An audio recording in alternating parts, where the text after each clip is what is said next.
సమాజంలో మంచితనం ఇంకా బ్రతికే ఉంది.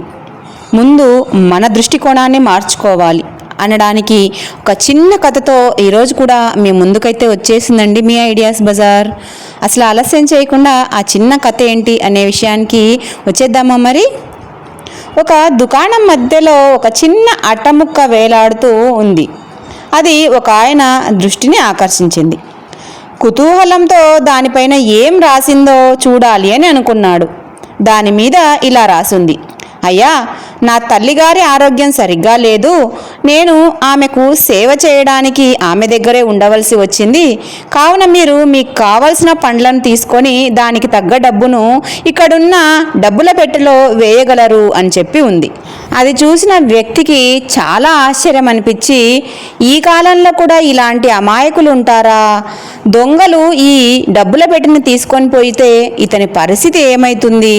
ఇతని అమాయకత్వానికి నాకు నవ్వు వచ్చి, ఎలాగైతేనే ఇతనికి ఇలా చేయకూడదు అని గట్టిగా చెప్పాలని నిర్ణయం తీసుకొని సాయంత్రం అతను వచ్చేంత వరకు కూడా దుకాణం బయటే వెయిట్ చేశాడు ఆ రెండో మనిషి.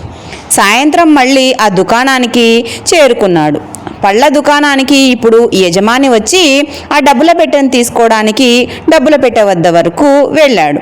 అప్పుడు ఈ మనిషి అతని దగ్గరకు వెళ్ళి, నన్ను పరిచయం చేసుకున్న తర్వాత నువ్వు ఎంత తెలివి తక్కువ వాడివి, అసలు ఎంత తెలివి తక్కువ పని చేస్తున్నావో తెలుసా?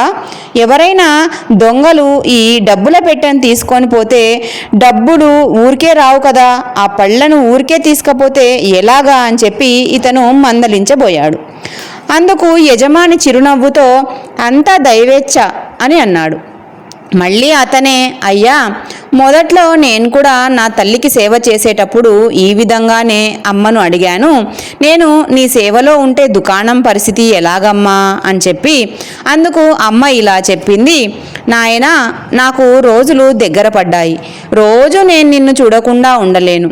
నేను ఆ దేవుణ్ణి ప్రార్థిస్తానులే, నీవు నేను చెప్పిన విధంగా ఈ పని చెయ్యి అని చెప్పి అమ్మ చెప్పినట్టుగానే నేను ప్రతిరోజు కూడా ఈ విధంగా ఒక ముక్కను నా పళ్ళ దుకాణంలో వేలాడతీయడం చేస్తూ ఉన్నాను.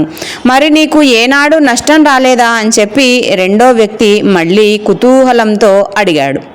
అప్పుడు అదే చిరునవ్వుతో, ఈసారి ఈ గల్లా పెట్టెను చూడండి ఒక్కసారి అని చెప్పి గల్లా పెట్టెను తెరిచి, అదేనండి డబ్బుల పెట్టెను తెరిచి రెండో వ్యక్తికి చూపించాడు.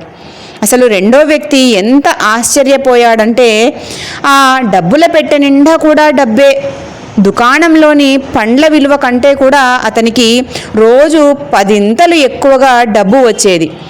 ఇవి చూడండి అని చెప్పి దుకాణంలో రకరకాల వస్తువులు కూడా చూపించాడు ఆ యజమాని. వాటిల్లో ఏమేమి ఉన్నాయంటే చీరలు, బట్టలు, స్వెట్టర్లు, అప్పుడే వండుకొని వచ్చిన పలావు, రకరకాల తినడానికి ఐటమ్స్ అన్నీ కూడా ఉన్నాయి. ఇంకా అక్కడ ఈ విధంగా కొన్ని లెటర్లు కూడా ఉన్నాయి. ఏమనంటే, భయ్యా, అమ్మకు మా తరపున ఇవి ఇవ్వండి అని రాసి పెట్టిన చాలా కాగితాలు ఉన్నాయి. వాటిల్లో అయితే, అంకుల్, అమ్మను ఆసుపత్రికి తీసుకువెళ్ళండి, నేను డాక్టర్ని అంకుల్, నా హాస్పిటల్కి తీసుకురండి, నేను అమ్మకు ఉచితంగా వైద్యం చేస్తాను అని ఒక డాక్టర్ తన విజిటింగ్ కార్డును కూడా అక్కడ పెట్టి ఉండడం చూశారు. ఇదంతా చూసి ఆయన కళ్ళకు నీళ్లు కారడం మొదలయ్యాయి. ఇంతవరకు సమాజమంతా స్వార్థంతో నిండిపోయింది, అసలు మంచితనమే లేదు, మచ్చుకకైనా కూడా మంచితనం లేదు అని చెప్పి భావన అతనిలో ఉన్నది అంతా కూడా పటాపంచలైపోయింది. సమాజంలో మంచితనం ఇంకా బ్రతికే ఉంది.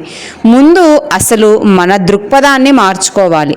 తల్లికి సేవ చేస్తున్నందుకు గాను సాక్షాత్తు ఆ దేవుడే స్వయంగా అతని దుకాణానికి కాపలా కాస్తున్నాడా అని చెప్పి రెండో వ్యక్తి చాలా ఆశ్చర్యపోయాడు.